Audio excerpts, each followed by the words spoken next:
Орто сайдын жашоочулары баарыңыздарга кутмандуу күн, кутмандуу шубак. Бул ошо жаңы рецепт. Баарыңыздар жанагы нарын орто сай номер 1 шаурма деген рецептине сосиска кошуп кылып көрчү деп туруп айттыңыздар эле. Ошого келип мен атайын сиздердин суранычыңыздарды, атайын сиздердин жазган комментарийиңизди окуп туруп, сосискага шаурмага сосиска кошуп кылып берчи деп келип ат жасатып көрдүм. Силер ошо келип жасасаңар болот, бирок Олдумбу негизи? именно орто сай нарын плюс 1 шаурманы мынакей собой салдырдым. Составтары аябай.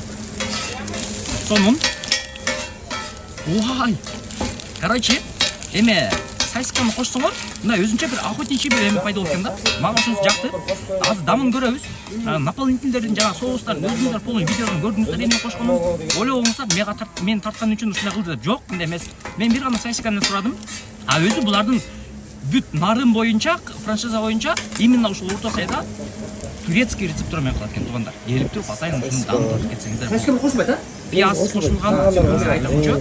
Бир мындай пияз менен эттин дамы кандайсы көрөбүз. Анан бисмилла.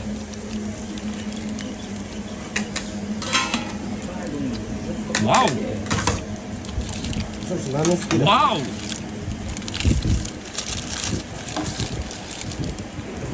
Вау! Белый турецкий.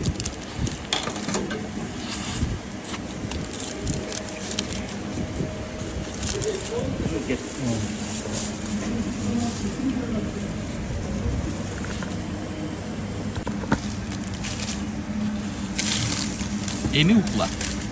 Пияз, курулган эт менен дама үйгөчө, ага кошумча сосисканы кошкон.